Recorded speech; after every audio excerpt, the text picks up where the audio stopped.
कृपा से ही सब काम हो रहा है। तेरी कृपा से ही सब काम हो रहा है। तेरी कृपा से ही सब काम हो रहा है। करते हो तुम महेश्वर, करते हो तुम महेश्वर, करते हो तुम महेश्वर, करते हो तुम महेश्वर। मेरा नाम हो रहा है प्रभु आपकी कृपा से सब काम हो रहा है।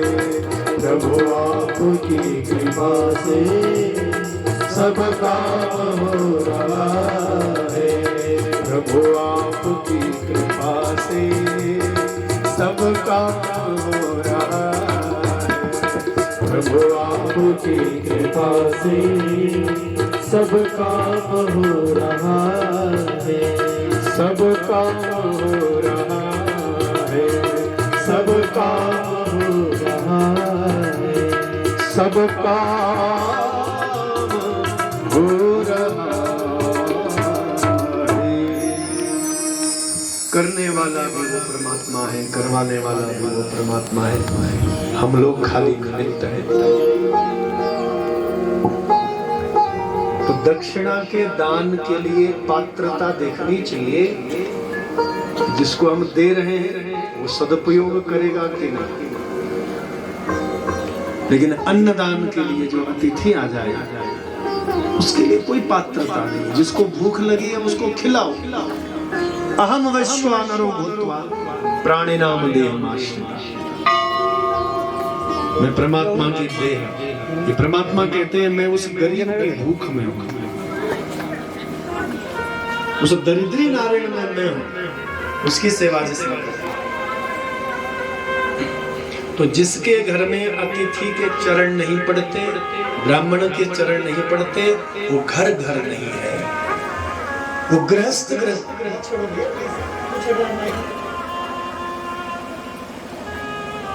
अच्छा चलो बोलो हर हर गंगे।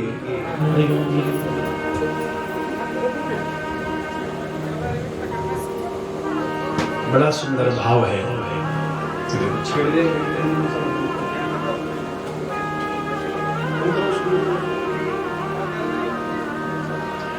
बोले श्रीमद महेश्वर भगवान की जय।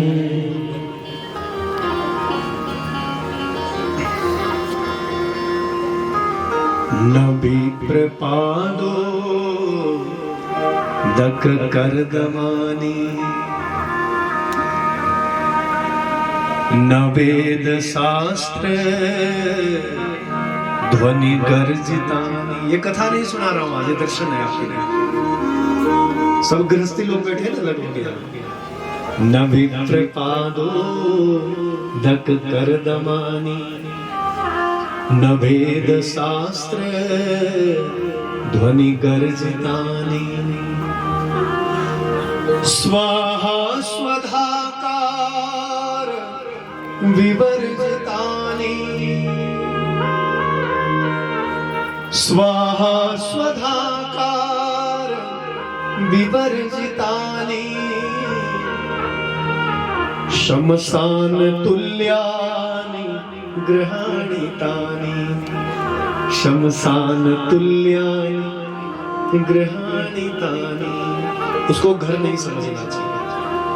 जिस घर में ब्राह्मण के चरण न पड़े, पहली बात, साधु के चरण न पड़े, किसी गरीब के चरण न पड़े, बुरा मत मानो। आजकल कई शहरों में लोगों के गेट पर एक बोर्ड लगा रहता है, कुत्तों से सावधान। पड़ा होगा ग्राम में वो बोर्ड।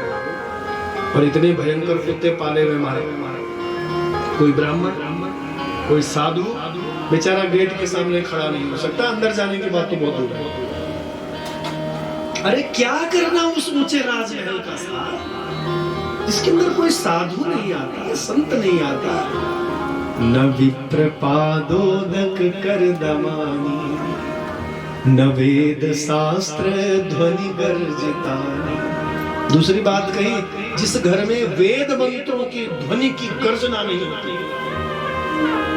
शंख और घंटी जिस घर में नहीं बजती, स्वाहा स्वधाकार विवर्जितानि, जिस घर में ओम स्वाहा शब्द यानी हवन नहीं होता, जिस घर में ओम स्वाहा और स्वधा, स्वधा देखो स्वाहा शब्द किसके लिए प्रयोग होता है? देवताओं के लिए, यज्ञ कर्म के लिए, और स्वधा पितरों के लिए प्रयोग होता है। तस्मै स्वधा तस्मै स्वधा तस्मै स्वधा, तो पितरों का अर्पण देते हैं ना, आवाहन करते हैं, तो स्वाहा देवताओं के लिए और स्वधा पितरों के लिए। तो जिस घर में स्वाहा स्वधाकार विवर्जितानि, जिस घर में न स्वाहा होता है न स्वधा शब्द उच्चारण होता है, उसको घर नहीं समझना चाहिए।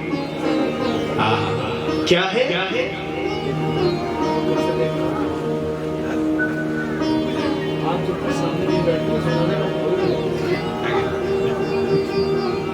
स्वाहा स्वधाकार विवर्जितानि, जिस घर में स्वाहा और स्वधा शब्द उच्चारित नहीं होता है, उसको घर नहीं समझना चाहिए। वो क्या है? समसान तुल्या निग्रहानि, वो घर नहीं, पूर्णिमा ने वो शमशान है। समझ गए इन बातों को? जिस घर में ब्राह्मण के पैर में पड़े, साधु के पैर में पड़े, किसी की जूठन जिस घर में न गिरे, जिस घर में वेद मंत्रों की ध्वनि नहीं होती, जिस घर में शंख और घंटी के शब्द नहीं सुनाई देते, स्वाहा जिस घर में हवन और स्वधा कार्य यानी पितरों का कार्य नहीं होता है, उसको घर नहीं समझना चाहिए। शमशान तुल्या निग्रहाणितानि, शमशान है। ये कथा नहीं, आज दर्शन है। गृहस्थ का पहला धर्म है अतिथि देवो, जो अतिथि आ जाए वो भगवान की तरह। और आजकल तो लोग केवल अपने लिए जीते हैं, बस मेरा पेट भर गया। क्यों साहब? अपने लिए, मेरा, जैसे पुराने जमाने में पशु होते थे ना, उसी प्रकार से हम लोग आज जी रहे हैं। कई मनुष्य ऐसे हैं, और ऐसे मनुष्यों को देख करके देखो 4 पशु हंसते हैं। जो ऐसे मनुष्य हैं ना, जो अपने बारे में केवल सोचते हैं, उनको कहते हैं नर पशु। सींग नहीं है, पूंछ नहीं है, बस, लेकिन है नर पशु। ऐसे लोगों को कहते हैं नर पशु। श्वविडवरा होष्ट खरे, बहुत ध्यान से समझना। आज कथा नहीं सुना रहा हूं, आज जीवन दर्शन है बस। तो कथा तो अनंत है भाई, 9 दिनों में तो ये कथा पूरी नहीं हो सकती, असंभव, इम्पॉसिबल, हो ही नहीं सकती। अब मैं क्या सुनाऊं क्या ना सुनाऊं, इसलिए केवल जीवन दर्शन बता रहा हूं, बस थोड़े से सुने। श्वविडवरा होष्ट खरे संस्तुतः पुरुषः पशु। श्वविडवरा होष्ट खरे संस्तुतः पुरुषः पशु।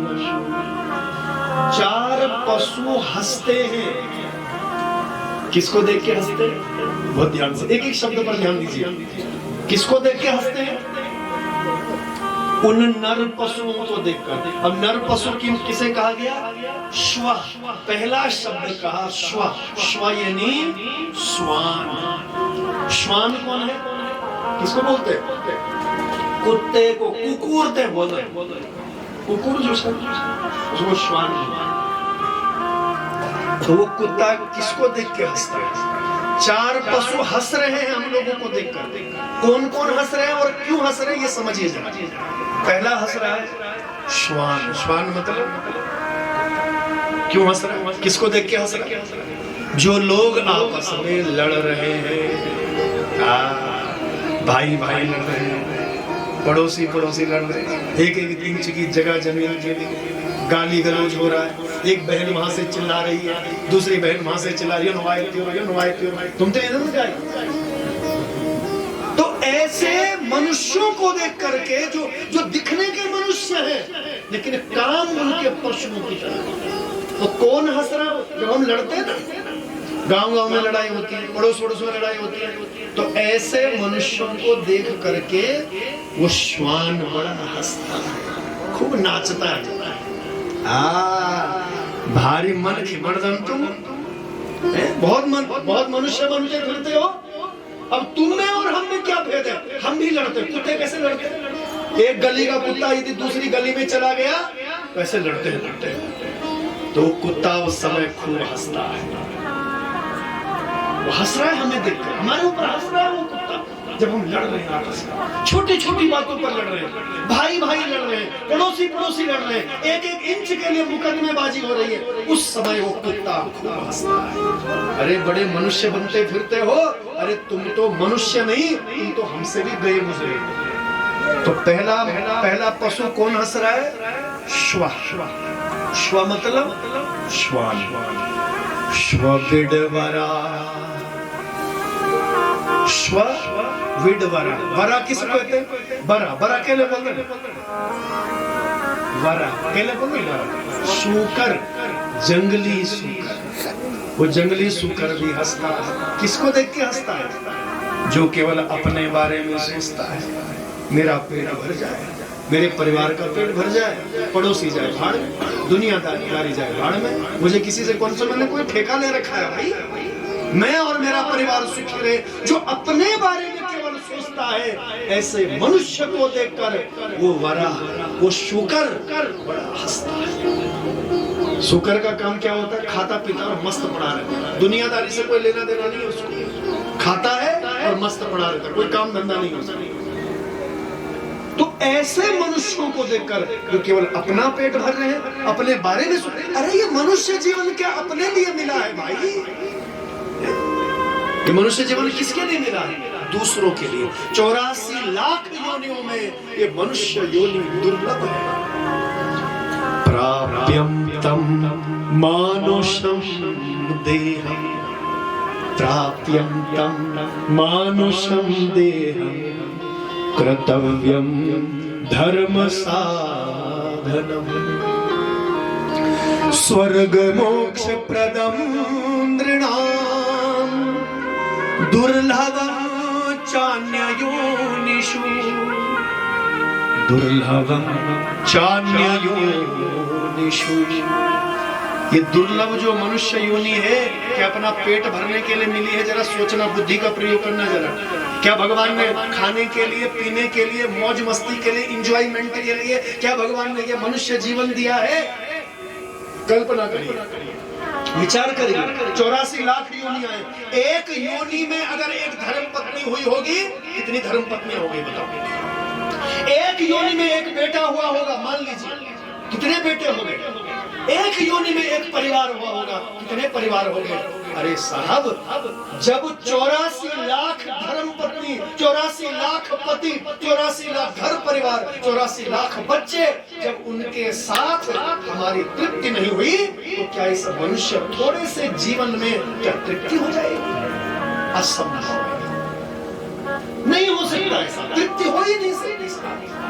जो लोग भाव विलास में जो लोग डूबे हुए हैं, जो संसार की लीलाओं में जो लोग फंसे हैं, तृप्ति होने वाली नहीं।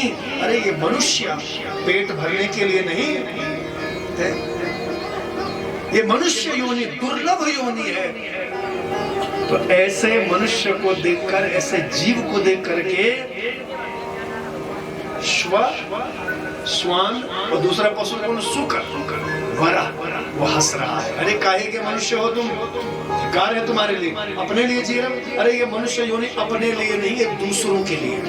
84 लाख योनियां अपने लिए हो सकती, अपना पेट भरो, खाओ पियो, मौज मस्ती करो। पशुओं के भी बच्चे होते हैं, घर द्वार उनका भी है। तो हम मनुष्य बनकर के और कौन सा अलग काम कर रहे हैं? आप बताइए। ये कथा नहीं है, ये जीवन दर्शन है। द आर्ट ऑफ लिविंग, ये जीवन जीने की कला बता रहा हूं आज। श्वविडवरा होस्ट खरे। अब अगला जानवर है तीसरा, कौन? होस्ट। होस्ट किसे कहते हैं? ऊंट के। ऊंट क्या करता है, गर्दन उठा के चलता है, ऐसे चलता है, कभी चित्र में देखना, कभी गर्दन उठा के चलता है। आजकल लोग घमंड में नीचे देखते ही नहीं, जो बड़े बड़े लोग हैं ना, अरे गरीब ऐसे कुचले जा रहे हैं। अब सबका स्वभाव हमारे दिनेश कनोडिया साहब जैसा थोड़ा ना होता है, जो हमारे मंदिरों की सेवा कर रहे हैं, गरीबों की सेवा कर रहे हैं। बताइए, बहुत सारे लोग तो अहंकार में इतना चूर है, नीचे देखते ही नहीं है जी, बस चल रहे हैं अहंकार में। तो जो लोग अहंकारी घमंडी हैं, ऐसे लोगों को देख करके वो ऊंट खूब हंसता है। अरे मैं भी गर्दन उठा रहा हूँ, तुम भी उठा रहे हो, तुम में और मुझे में क्या भेद है? अरे धिक्कार है तुम्हारे लिए। वो चौथा जीव है खरे। खर किसे कहते हैं? गधे के लिए। गधा क्या करता है बोलो? बोझ उठाता है। क्यों जी? जीवन भर बोझ उठाता है, लेकिन जब बूढ़ा हो जाता है, जब किसी काम का नहीं रहता, तो मालिक उसको छोड़ देता है। 2 डंडे मारे और भगा दिया उसको। ये गधे का जीवन है। जब तक जवानी रही काम कर सकता है, खूब बोझ लगा, वो काम करना बंद किया, 2 डंडे मारे, तो गधा खूब हंसता है। किसको देखकर? आजकल के मनुष्य को देखकर। बच्चों को पढ़ाया लिखाया बड़ा बनाया, क्यों? और आखिर में उन बच्चों ने माता पिता को घर से निकाल दिया। जब हम घर में नया फर्नीचर लाते हैं ना, कुर्सी मेज, तो पुराने को क्या करते हैं? बाहर कबाड़ में फेंक देते हैं, करते। तो आजकल के बच्चे जो माता पिता को पुराने फर्नीचर की तरह घर से बाहर फेंक देते हैं, तो ऐसे लोगों को देख करके वो गधा को हंसता है। मेरे मालिक ने भी खूब काम लिया मुझसे। जब तक मेरा कोई काम था, तब तक तो मेरी खूब सेवा की।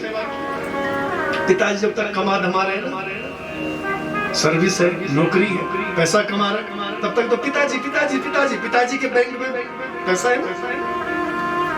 पिताजी के पास पैसा हो, क्या पता तनख्वाह संभाल के रखी होगी कहीं, इसलिए आगे पीछे घूमते रहेंगे, खूब सेवा करेंगे। पिताजी मेरा सब कुछ नहीं कर सकते, रिटायरमेंट हो गया, जो कमाई धमाई थी वो तो सब बच्चों ने ले ली, और अब पिताजी को अब झगड़ा होता है, फिर कौन पालेगा इनको?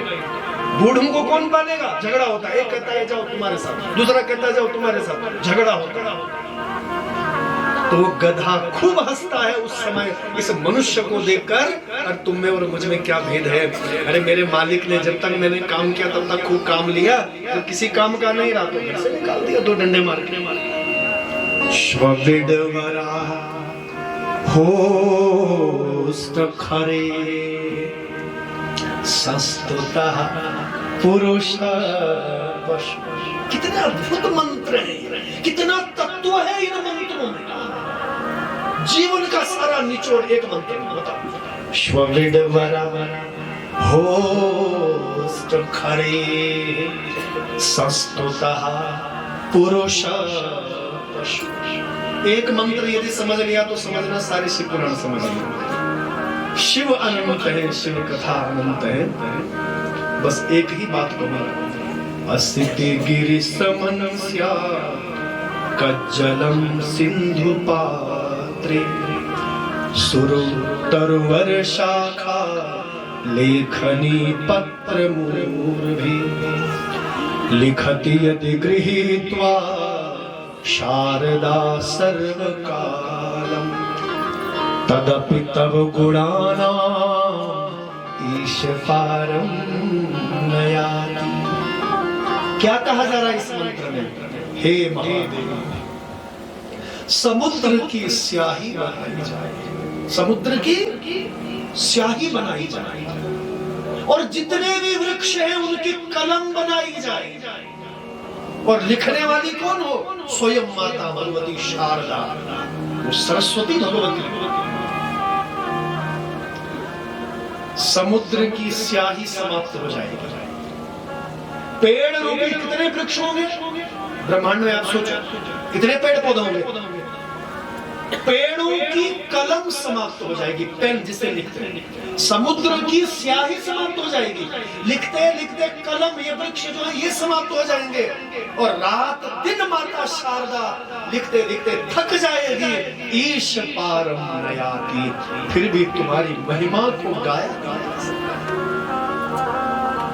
असित गिरि समस्या कज्जलम सिंधु पात्रे, सुरतरुवर शाखा लेखनी पत्र मूर्धि, लिखति यदि गृहीत्वा शारदा सर्वकालम। सर्वकाल लिखती रहे वो शारदा माता महासरस्वती। ईश पारम, फिर भी तुम्हारे गुणों का पार नहीं पा सकते, फिर भी तेरी महिमा वो कह नहीं सकते। जब स्वयं माता शारदा नहीं कह सकती तो मैं साधारण बालक कैसे उस महादेव की गुणों का बखान करें। मेरे अंदर वो सामर्थ्य नहीं। आइए उमा संगीता, उमा संगीता में जो मां भगवती का चरित्र आपने श्रद्धेय व्यास जी के मुखारविंद से श्रवण किया, उमा संगीता में वहां प्रसंग है।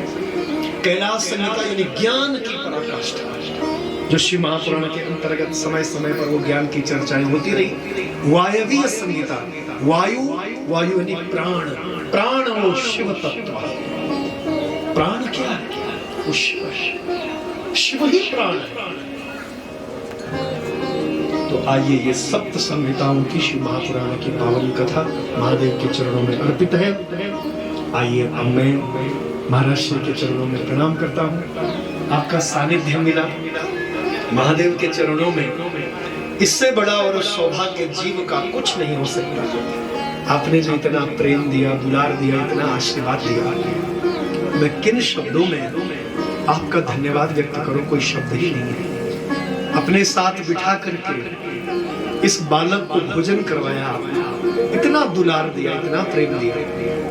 अब आपकी बहुत याद आएगी महाराज। बस हम तो बस यही प्रार्थना कर रहे महादेव के चरणों में कि जल्दी इनका सानिध्य प्राप्त हो। आप भी थोड़ी प्रार्थना करना कि जल्दी आपके दर्शन पुनः हो।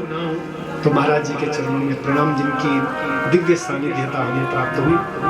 हमारे यजमान श्री आप दीर्घायु रहें, यशस्वी रहें और सनातन धर्म कि ये ध्वजा पताका इसी प्रकार आप लहराते रहें। साधु संतों की, ब्राह्मणों की इसी प्रकार आप सेवा करते रहें।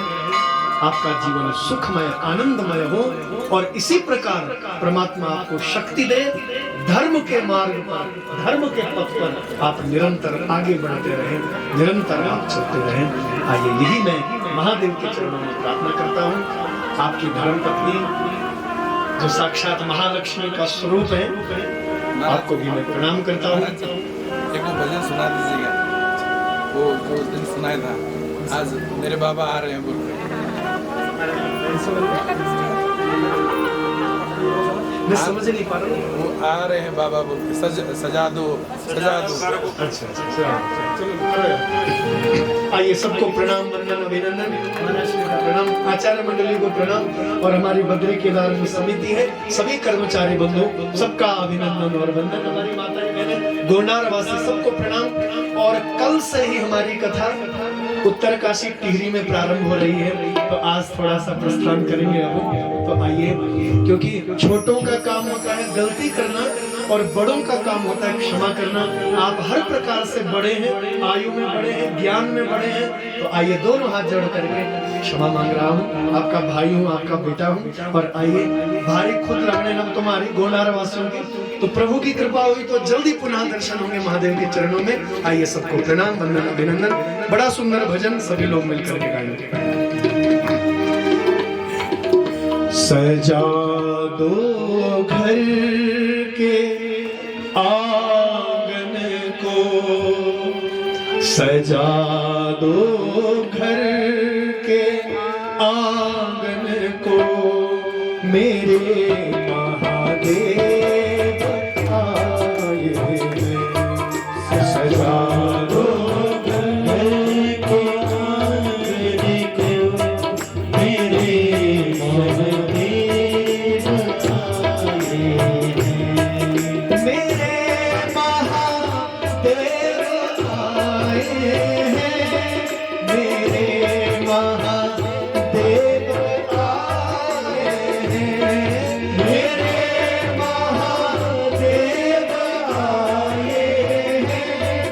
मेरे महादेव आए हैं, मेरे महादेव आए हैं।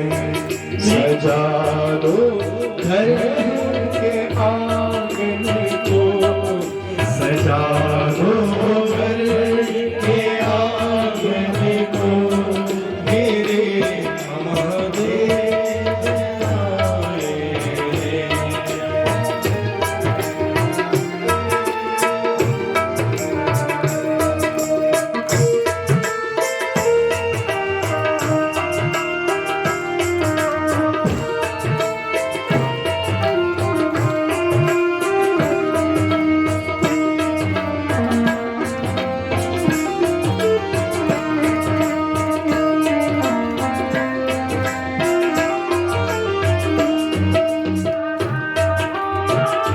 इस हृदय के आंगन को सजाइए, बैठने के लिए जगह बनाइए, तब तो महादेव बैठेंगे। हाँ, सब गाइए।